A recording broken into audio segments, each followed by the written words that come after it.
Bonjour à tous, on se retrouve aujourd'hui pour une nouvelle vidéo dans laquelle on va s'intéresser à comment trouver la nature d'un document. Cette vidéo est la suite logique de celle sur comment présenter un document dans laquelle on vous a demandé notamment de définir la nature d'un document. Je vous mets ci-dessus la vidéo pour ceux qui ne l'ont pas encore vue. Petit rappel sur qu'est-ce qu'un document. Un document, c'est un objet quelconque qui sert de preuve ou de témoignage. N'importe quel objet, n'importe quel support peut servir de document, puisqu'il peut être utilisé comme preuve ou comme témoignage, selon la définition du Larousse. Voici la fiche outil que je distribue à mes élèves.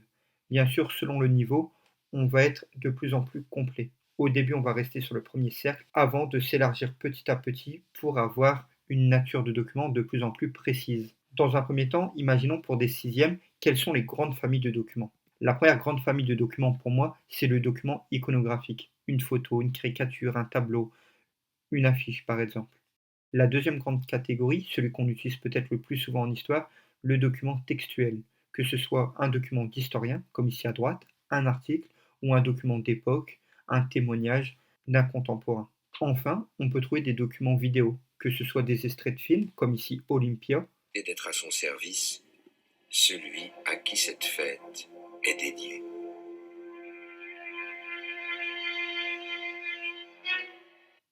sur les JO de Berlin, ou encore comme ici du direct, avec par exemple des extraits qu'on va récupérer sur les différentes plateformes. Allez chercher cette deuxième passe dès maintenant. Ouais, c'est mieux au niveau du pied gauche. Et forcément, ça va Magnifique, plus loin. fabuleux. 75 mètres. Excellent. Ça peut être aussi un document audio, donc ça peut être une musique ou encore un reportage audio ou encore du direct, une nouvelle fois. C'est un bon départ. Et attention, là, De Grant un peu à la traîne. Catlin a eu un bon départ. Mais regardez, qui s'en vient. Qui est Usain Bolt. Toujours le roi.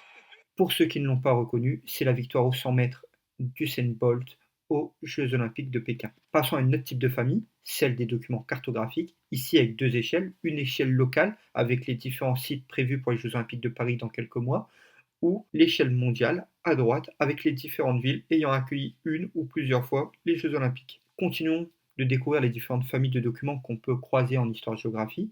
Ici, les documents statistiques, avec par exemple tableau de médailles, graphique en barre, graphique en courbe. Enfin, une dernière catégorie beaucoup plus rare dans nos salles de classe, il s'agit du document matériel. C'est quand on a la chance de pouvoir aller voir un lieu par nous-mêmes ou par exemple de ramener un objet. Ça peut arriver dans certains cas, mais souvent, comme ici, nous devons nous contenter de photographies. Comme vous avez pu le remarquer, j'ai fait exprès de mettre à chaque fois le même thème, les Jeux Olympiques, peu importe l'Olympiade concernée. C'est pour vous montrer que quand on présente un document, on vous demande le thème, le sujet, de quoi ça parle. Souvent, ça parle des Jeux Olympiques ici. Cependant, les informations apportées par les différents documents ne sont pas du tout les mêmes. Mais grâce au support, grâce à sa nature, on peut savoir par exemple quels sont les objectifs du document, qui est le public visé, quelles sont les informations que veut faire passer ce document, quelles preuves ou quel témoignage nous apporte ce document, et ça nous permet finalement, ce qui est le plus important pour un historien, d'évaluer la fiabilité d'un document, ce qui reste, encore une fois, je le répète, la base de notre métier. Je reviens sur cette carte mentale que je distribue à mes élèves. Comme je l'ai déjà expliqué, ici je suis resté dans une présentation des grandes familles. Le premier cercle, ça va être surtout à destination des sixièmes, un peu des cinquièmes, mais petit à petit, quand vous allez avancer dans vos études, quatrième, troisième et au lycée, on va vous demander d'être beaucoup plus précis. Puisqu'un texte juridique, par exemple, c'est pas du tout la même chose qu'un texte de poésie. Voilà, vous comprenez bien que petit à petit, vous allez devoir être plus précis. Et cette carte mentale est là pour vous aider à être beaucoup plus précis dans votre présentation de la nature d'un document. C'est pour cette raison que je vous la mets dans la description. N'hésitez pas à l'utiliser. Voilà, c'est la fin de cette vidéo. Merci à tous de l'avoir suivi. J'espère que cette vidéo vous a plu. N'hésitez pas à vous abonner si c'est le cas. On se retrouve bientôt pour une nouvelle vidéo. À bientôt.